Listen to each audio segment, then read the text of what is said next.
Thank you for joining For Our Special Kids, where we openly and honestly discuss the magic and the mess of raising a child with special needs. We are thrilled to have you here and hope this time provides you with some wonder and wisdom. I'm your host, Jennifer Lansing. Let's get started.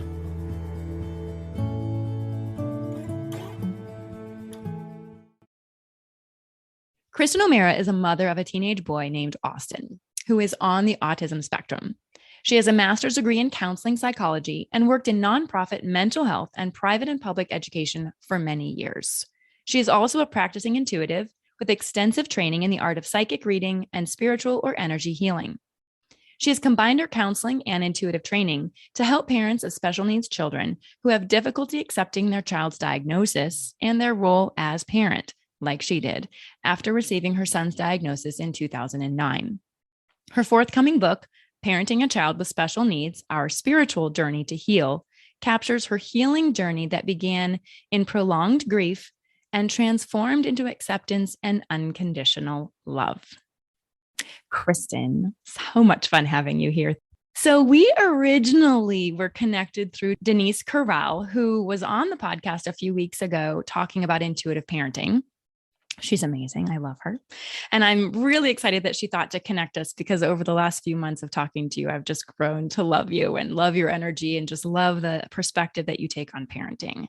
In addition to all of that and being extremely intuitive and spiritual and just an amazing mother, tell us about Austin and how he's changed your life. Well, I love that question. Tell me about Austin, because I feel like that's the journey that I've been on, is to learn and be with the part of Austin that is not that it's not the antithesis of autism, but that it's much bigger than how he presents himself in the world as a child with autism.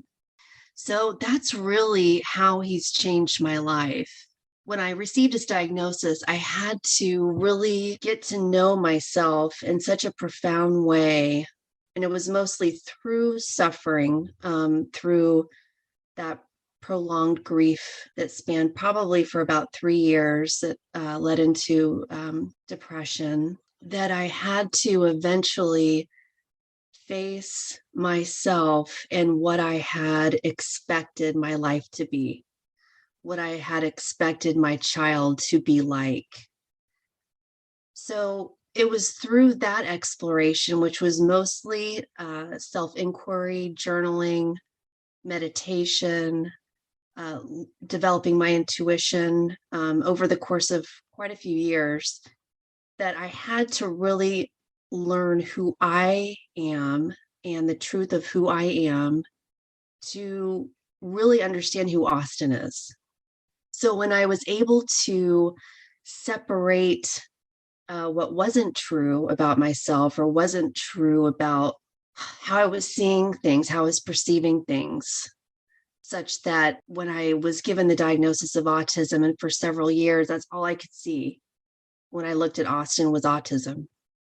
So my perception and my focus was so narrow and cloudy that that's what really kept me from grieving. That's what really kept me from seeing him as who he truly is, which is both being in a body with autism and being a spiritual being in a body with an unlimited amount of love, just an unlimited being in a body.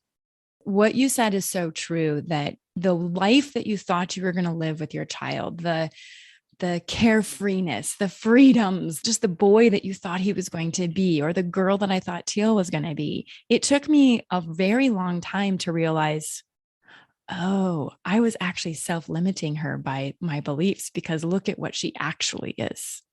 She is so much more than what I expected on a physical level. And it really was. I had all these physical expectations. So silly, right? That she was going to be a great athlete. And she still might. Who the heck knows? She's 5 years old. Hell, I'm not going to limit that kid. But right now, physically, she's not what I thought she would be. But she's way more. And I think that's kind of what you're saying, is you get an opportunity when you have a diagnosis of some sorts to look at a child and go, oh, you are a spiritual light in there. And until you grasp that and go through whatever healing you need to go through, I think we self-limit with our children until we see that.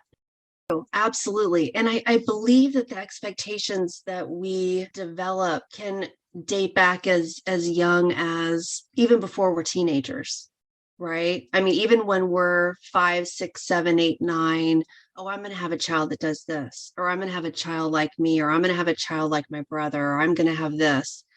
And also our family and our society and our culture have many expectations about the children that we're going to have. And because this exploration that I did, I had to learn how to be very compassionate with myself and patient, because there was a point in which I started to beat myself up. Well, why did I do that to myself? Why did I have those expectations? And that's just part of the learning and growing too. Really, we have to let ourselves off the hook because those expectations are normal. And we also have to have really clear understanding of the expectations that are handed down to us. When you are navigating a public school, or you're trying to find a doctor, or you're trying to find a camp for your kid in your community, and you're struggling to find anything that fits, it really does wake you up to, oh, wow, there's so much more that needs to happen on a social and cultural and a political level, so that all kids can get what they need and that parents don't have to continually fight.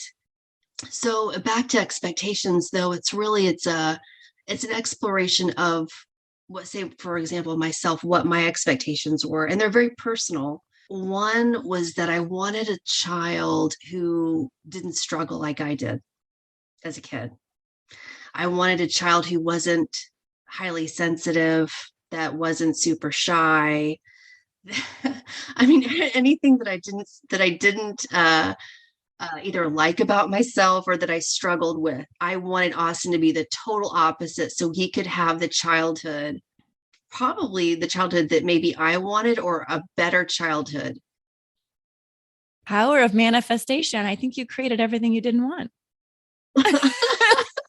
I got a child who was highly sensitive and struggles. And a child who's very different. But isn't it true? I mean, there are mirrors to us, and they're our best teachers. That's exactly right. That's exactly right. So he has been my biggest teacher, and all children of special needs who have special needs are their parents. They're master teachers of their parents. So he did absolutely reflect back to me, Kristen, you need to love and accept yourself. And I'm going to have a more challenging physical experience, and I'm going to have a more challenging school experience, and I'm going to be more sensitive than you. And that all has to be okay. I just got shivers. Yeah. And it took me quite a long time to come to that. But when you see it as a learning experience and as a gift to grow, and you accept it bit by bit, day by day, and you allow it to change your life on a heart level and on a spiritual level, then that's the healing. I think that's so true. The journey is day by day, and it's different. It's different every day, right? I was crying at the sink 2 days ago because it's hard, it's hard and it's different. And my experiences with other parents, who have neurotypical kids, it's hard, and they don't get it, and they don't understand that it takes an hour to feed her sometimes, and she's getting so much better. And I celebrate these little things where she reaches in and takes something and puts it in her mouth by herself. That is something to dance around the house around here, but other parents that have neurotypical kids, they look at me like, that's a big deal. And you're like, oh, you just don't get it. And so it is a day by day. And even for me, sometimes an hour by hour. That's right. So I want to talk about the fact that you channeled Teal's higher self for me, and that changed my life. But before we get there, I want to highlight the book that you're writing, Parenting a Child with Special Needs, Our Spiritual Journey to Heal, because it has a lot of valuable content. You've given me some snippets and chapters, and it's just a lot of valuable content. But also in that book, you channel Austin's higher self. So you have got to tell our listeners what channeling is and then how the heck you figured out that you could do that. So I have to go back just a little bit to around 2009. I started an intuitive development training program before my divorce. So I had several years of meditation practice, developing my intuition. It was a big part of my life. So around 2013, I was sitting in a cafe. I was really struggling with the fact that Austin couldn't talk. I was desperate to speak to the part of him that could, or some part of him that could have a conversation with me. I felt like I was drowning in that grief, although I had done a lot of work. And that's a whole other topic too, right? Grief, because we can do so much grieving work, and then all of a sudden something pops up and then we have more to do. And that's just part of it. So I said, I know how to read energy, and this is the part of me that I wasn't conversing with, but I knew in the back of my mind, I know how to read energy. So anyway, I was sitting in a cafe and I was like, I'm just gonna talk. I'm gonna call him and see if he answers. And he did.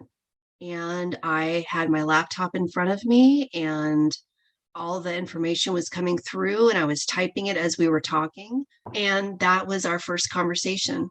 Okay. So when you say I called him and he answered, what does that mean?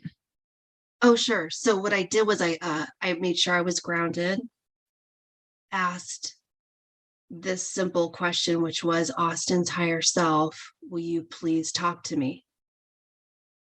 And I got an answer. Yes. And how did you know that it was Austin's higher self? I love that. I felt it in my heart, which is a very important thing. I think that folks should know if they ever decide to try to do this, or when they decide to learn about how to develop your intuition or do any work like this. I felt it in my heart, and the resonance of his voice, if you could call it that, because it feels more, it's like a voice in my head, but I feel it mostly in my heart. It wasn't mine, so it felt very different than what I would normally hear my voice sounding like in my head, right, or feeling like in my head. And it was very much in my heart. So what I did when I was typing to keep that link strong was to continue to focus on that feeling that I had in my heart. Did that moment that moment just changed your life? I mean, it took a life. Complete 180. It completely. And what he said, which is in the book, and I'm happy to share it too here, is that in a nutshell, you're not seeing me for who I am, Kristen. I am so much more than what you are seeing, even though you've done so much work and we're so happy, but you're not seeing the true me. And this completely changed my life. It changed the course of my life, and it allowed me to create a relationship with Austin that I didn't think I would ever have. And I've had many, many conversations with his higher self since. In the book, there's each of the 18 chapters, there's a message from him about that particular theme. It opens each chapter, and there's a closing message to each chapter. And it's been really wonderful because I have a conversation with, or I've had conversations with his higher self about the book, and that I feel like we're very much partners to an extent in the book, writing the book. Do you see a change in Austin physically here in this form when you are communicating with his higher self? Like, do you notice a difference? I notice a difference in the way I relate to him, and my ability to be present with him, and my ability to, when I say to be present with him, to not be in fear of the future or to ruminate over what maybe happened the day before. When I'm fully present with him, the difference I find is that I'm fully able to connect with him. And that was when he couldn't speak, but just hungry or potty, Mhm. things like that. Well, I desperately want to learn how to do this. And so we're going to have another conversation about this, but because you actually have a communicating with your child's higher self document that you shared with me. And Yes, so, I worked with this higher self to put that yeah. together because I learned it in a way that was spontaneous, yet I had training and intuitive work to kind of to spontaneously have this. So I wasn't quite sure at the start how to teach Mm-hmm. folks how to do it. So that's something that I'm very passionate about that I want to do. So I did ask him to tell me or give me a Yeah. protocol, and that's what I shared with you. Yes. Well, and like I said, we'll probably bring you back on and we'll talk about that in detail. But the Yeah. first time you've actually only read Teal's Higher Self once, which we're going to change that. but but the you sent me the audio, and I'm going to start crying. For the first 15 minutes, I cried Oh. because you'd never met her. You barely even knew me when you did this. We hadn't had very many Mhm. conversations. You didn't even know I wanted to do a podcast. You channeled Teal, and I was blown away. And it Oh. was heartfelt, and I could tell it wasn't you. Your cadence was different. For the first 15 minutes, I cried because I was hearing from my nonverbal child. And so I'm going to read this. I hope I can read it. You said, "Please let my mother know how much I love her. I understand every word she says. There is no confusion. There is nothing blocking my understanding of anything she says to me. It is clear, it is understood. Although I can't express myself in a way that would be expected of me, being a child, I am completely aware and understand what's being communicated to me. Mom, it is very important to me that you know how much I love you. Mom, the love I have for you is an ever growing, ever expanding experience of love that I have for you." And then she goes on and she says, "You may have doubt or fear or worry or concern, but deep down, you know how much I love you." And it says, "It is important," you said, "it is important for you, Mom, to experience what it is like to have me as a child in the form that I am in. The reason why is that it is important for you to know love in a way that is not so easily communicated. This can Mm. create a lot of challenge. This can create a lot of stress, but it is very important that you learn what love is in a different way in this lifetime." Yes. And I mean, I need to listen to this every week. I told you that because Oh. it immediately shifted me back into what the heck is important. Yes, the Right. education of my child is important. Yes, the fact that we do therapies of all sorts to get her to walk and talk and be able to point at things and write her name and all of that stuff is very important. Mm. But that's not why she's here. Yes. And you Yes. gave me that gift. And I mean, Oh. there are so many other things, but one, I just want other parents to know that you're available to do this for them.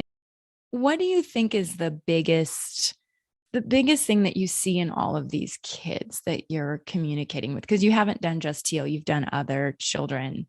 So what is a common theme? Because I do, and you even said Teal is part of this wave of children that's coming in to shift the consciousness of humanity. And so I'd love for you to tap into that a little. And that was the first conversation I had with Austin's higher self was just that. But what I have found when I've channeled other children, they don't have to come into this lifetime to reconcile anything that perhaps they feel the need to. So my understanding of karma is simply more lessons that we need to learn. So I believe in reincarnation. For example, I'm coming into this lifetime to learn about self-love. That's primarily my reason. But I also have relationships in this lifetime that I have not learned or I haven't learned certain lessons that are related to either self-love or unconditional love. Now, in the case of Austin and Teal and others that I've channeled, they are highly evolved beings, meaning that they're not better beings. They just have learned the lessons that some of us are still needing to learn. So they are master teachers, and they're coming in to help our evolution. So it would be through the parents, it would be through the caregivers, it would be en masse, meaning that there are many children on the autism spectrum and other children with other differing abilities that are needing to be seen in a different way, to heal not them necessarily, but to heal the people that are seeing them in a constricted and narrow way that doesn't encapsulate unconditional love. So when you think about this, at least from my perspective, Austin's a master teacher to teach me how to love myself so I can see him clearly. Now, when you have children, say, on the autism spectrum that are in a classroom and their teachers are not able to connect with them, and they're focused primarily on their autism profile, and they're not able to see them in a holistic way, there's a lesson there for the teacher. There's a lesson there for the aide. There's a lesson there for the medical community, for the community at large that are othering these children or not considering resources that could benefit children with special needs, parents with special needs children. So they're helping all of us evolve as far as they can be seen. But then when there are many of them, it's making a greater change. But changing one person's perspective is so powerful that Austin's higher self tells me time and time again that one is enough, and that the light that you will grow within you will touch many people around you. And the light that Teal shares with you that illuminates the light within you will touch many people. So that's how it grows too. It's not just a one fits all thing. And there's so many things that we don't really understand and know about this type of thing. You know, the metaphysical shifts and changes. We can only grasp what our mind can understand at the time. When I look in Teal's eyes, I know that she understands far more than I do. I know that she sees far more than I do. I know that I mean, since she was a baby, people would say, it's like she looks right into my soul. Mm-hmm. I'm like, yeah, try being a mother to that. No. But you touch on a really good point, because she's activating something inside you, right? And everybody. The parts of yes. And that's how I feel about Austin. When I see him clearly, and he does have that penetrating look too, it wakes up the part of me that needs to wake up. Yeah. Whether it's a part that I don't, like, or it's what we call maybe a shadow part that I'm unconscious of, that I need to bring into my consciousness, that I project onto other people, or, there's so much that they as master teachers are sharing with us. So it's so interesting too, when you think about that they're master teachers, and yet they're not treated as such, of course, because that's not the prominent idea of who they are. But it's almost the opposite, right? Not that they're mistreated terribly, but they're not, I would say, as equal to other children who are neurotypical or typically developing. So yeah, I'd love to get your opinion on this. When Teal started school, which was basically 2 years ago, and then of course COVID. So, I mean, how much of that 2 years do you really count? However, we were doing her IEP review before she started her pre-K experience. And I sat down with everybody and said, my daughter's telepathic. My daughter's an empath. My daughter is highly sensitive. So if there are kids in the room that are having trouble with sound, she will be quieter. Mm-hmm. And I just laid, I said, she's a healer. I said, her hands Mm-hmm. glow. She has touched people and healed them in front of me.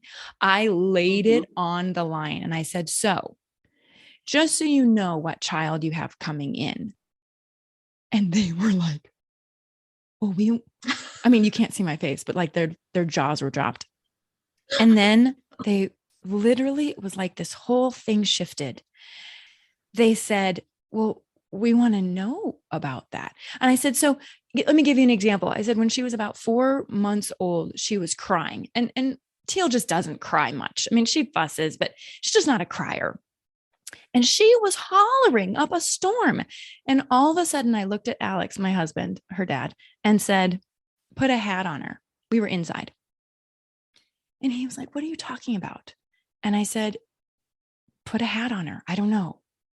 Literally, he put a hat on her. She stopped crying. And she's telepathically said, Yes. Mama, I need you to put a hat on me for whatever reason. Yeah. So I did.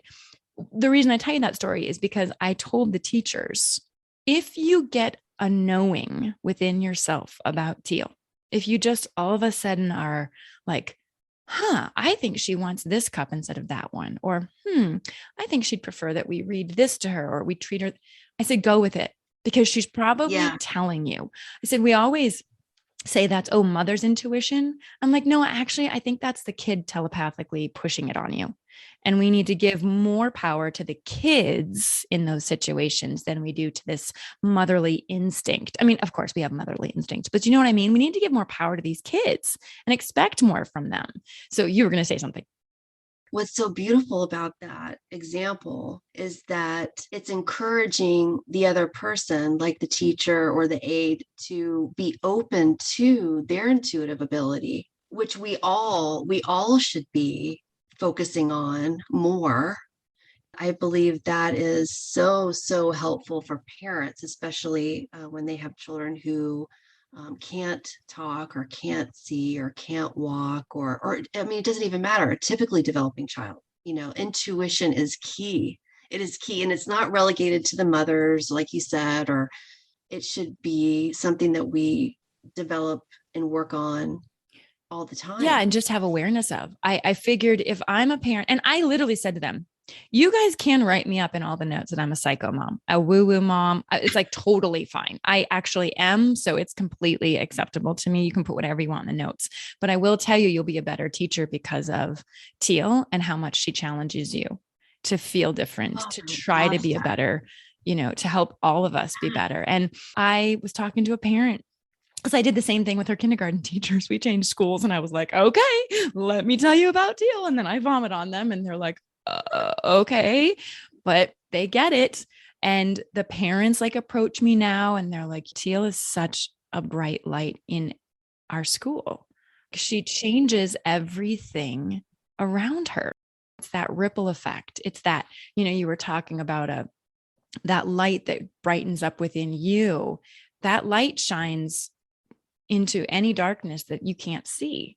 And I think there Right. is a lot of preconceived notions of these children. And I had them truthfully before. I mean, honestly, and I'm so sad about it. I had preconceived notions about what a child with special needs was.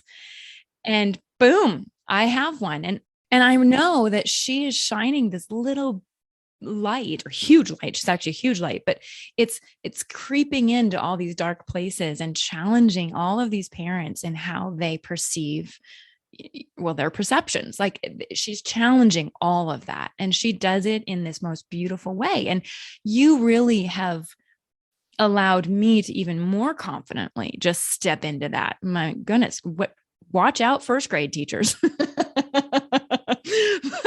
It's like this, you've just given this opportunity to be even stronger within that foothold for me. So thank you.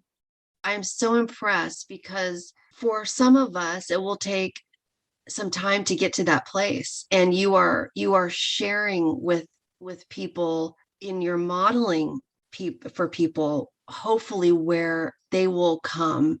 They'll if it's comfortable for them to get to a place where they can speak their truth about their child and about who they are as parents and not be afraid of ridicule or Oh judgment. yeah. I mean, I bring in my essential oils and my crystals. They're literally Yeah. like, wow. But they're all learning. I mean, now COVID hit and they like reached out to me and they were like, hey, do you have anything for respiratory stuff with your essential oils? I was like, yep, let me make you something. I'll send it, drop it off at the school. I mean, we're just opening up these doors for people. I think it's fantastic.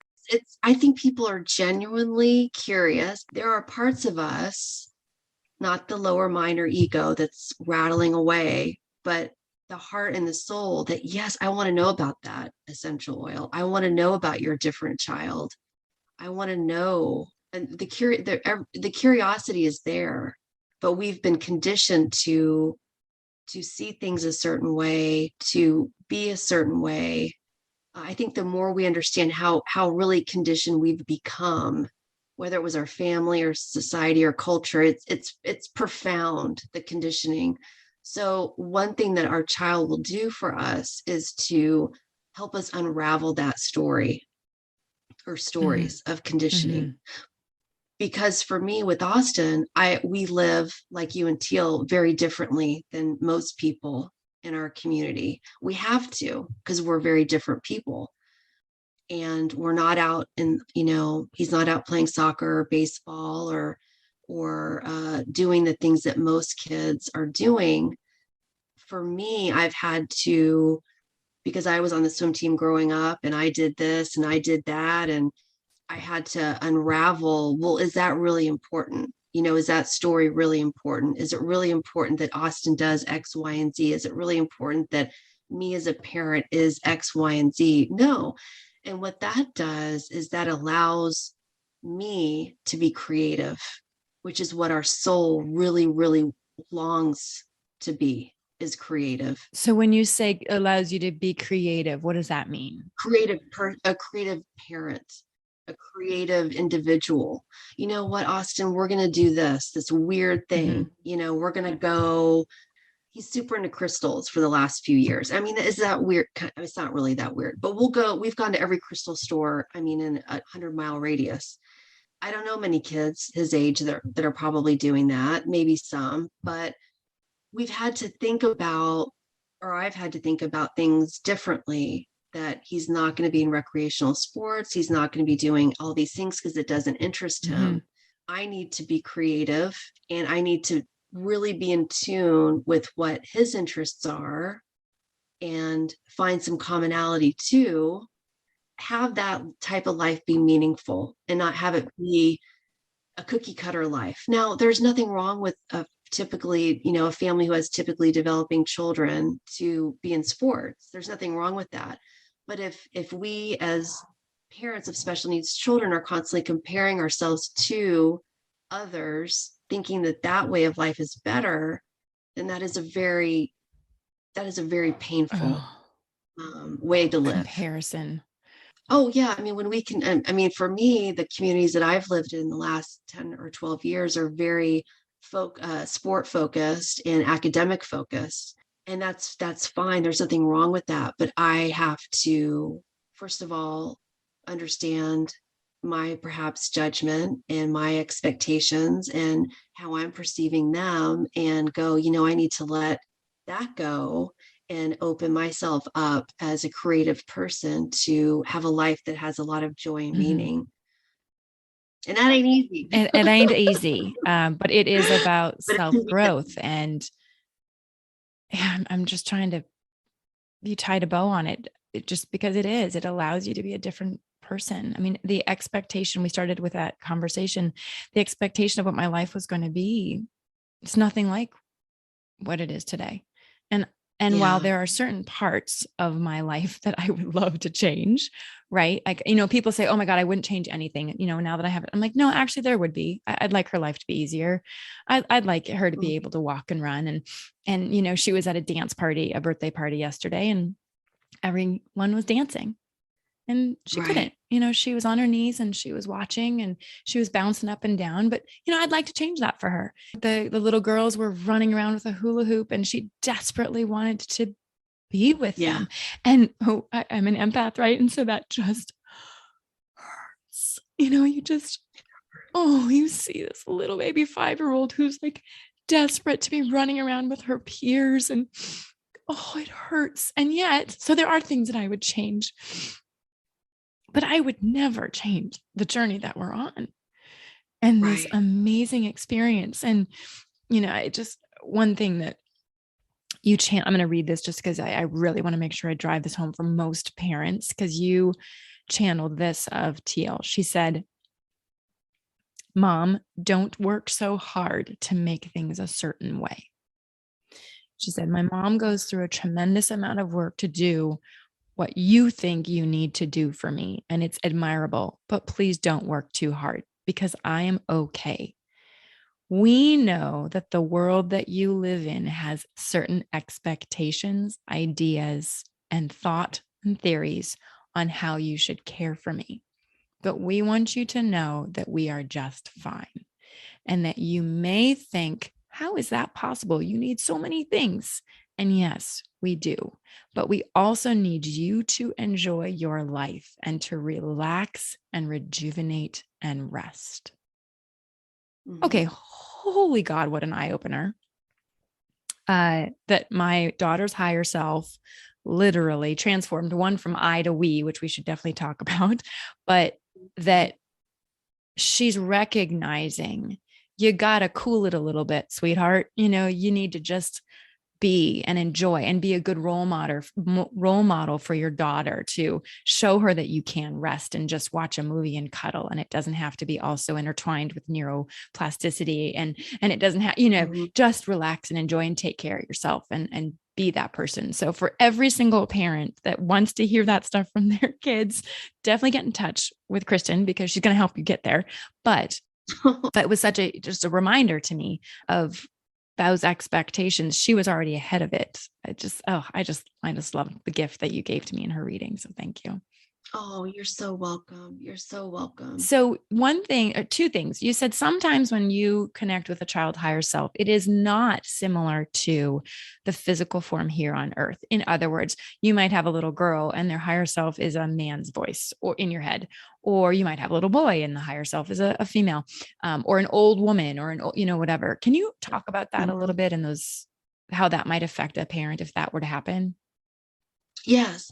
So for the most part, I do see the child's higher self, and I've been told this because I didn't know, like how Teal looked or other children, how they look. It appears to be an older representation of who they are, maybe in their 30s or so. When I've channeled my higher self is a male visage, which I was like, wow, okay, is this really surprise? And I've had when I did shamanic journeying or shamanic practice training, I saw him for the first time. So that was pretty interesting. And that opened my mind up to, it may not necessarily be the same gender. Also, too, it doesn't really matter. That's the beauty of it, because oftentimes what I will see is what is comfortable for me. Now, that doesn't mean that it's not true or it's not an accurate representation of the child's higher self, but the spirit, the higher self, is only concerned about getting the message across. So whatever makes me more comfortable is what's going to show. But for the most part, I do see an older version of that child. And then too, people ask me, well, what's the higher self's name? Or it's always a sound. And I always, it's very hard to get that into a name, but it's a sound. And typically they do speak with an I when it has a purpose. But for the most part, whenever I speak with Austin's higher self, it's always a we. It's very important in my work, because the children that I have channeled, and I am making the broad assumption that most children who have special needs are highly evolved beings, meaning that they are finished learning the lessons that most of us are still learning. They're just more advanced. They are speaking through a collective energy. So it's a different form of consciousness. So when we have an I, when we speak like I, Kristen, It's a part of my ego that gives me a sense of a concept of self, a concept of individuality. And from the higher self's perspective, that doesn't exist. It doesn't exist. It's a we. So when I'm going to be teaching parents how to do this themselves, that's a really good indicator of what will be coming through. Because if it's a we, then I feel like, okay, that's a green light. That's good.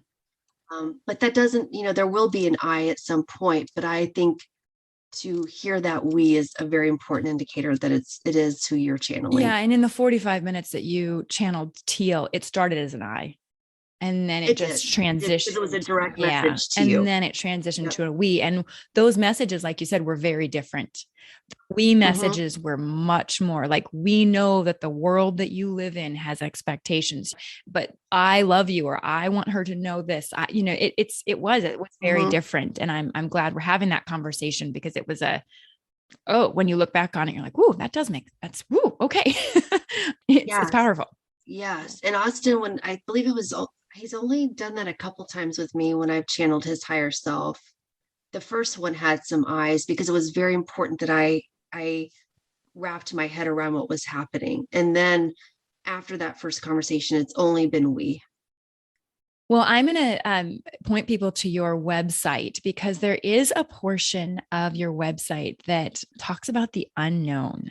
I just thought it was fascinating. So your website is kristenomeara.net, and we'll put that in the notes. You give an example. It says, the unknown creates a lot of fear and anxiety if we have not created a relationship with it and an acceptance of it. And then it goes into a message that you channeled, which I'm just going to not read it because I want people to go there and check it out. But it's a really interesting perspective, because all of our life is unknown. All of our future is unknown. Every second is unknown. Right. And so it's just a beautiful, and you start with, the unknown is like a rainbow. I was like, oh my gosh. Okay. And then you go on, and it's just a beautiful message. So I really want people to go there. They can connect with you there. How else can they connect with you? Well, on my website, there's my email. So Kristen.O'Meara, and that's KRISTEN.OMEARA @yahoo.com. Perfect. And you also mentioned some Facebook groups and things like that. So I'd love to post on the note section if there's any groups that you recommend or anything like that. But I really recommend that people go and stay connected with Kristen. And then once the book gets released, we'll make sure that we get you back on to talk about the book. Oh, okay. Thank you. This has been really wonderful and eye-opening for me, and I hope for others. So I truly appreciate your time, and just look forward to bringing you back on to talk about your book. Thank you for having me. Thank you so much for joining us today. I hope you found one or two meaningful nuggets of information to make your day better. If you think there's value in what we do, please take a moment to tell another friend, family member, or a caregiver. We'd love to hear from you at forourspecialkids@gmail.com. You can send in a question, a comment, a topic that you'd like to learn more about, or if you'd like us to highlight a certain person, please send that information to us. It makes our show so much better and so much more valuable for you. Our Facebook and Instagram handle is For Our Special Kids. And finally, remember to witness the wonder and the wisdom within yourself and others. Until next time.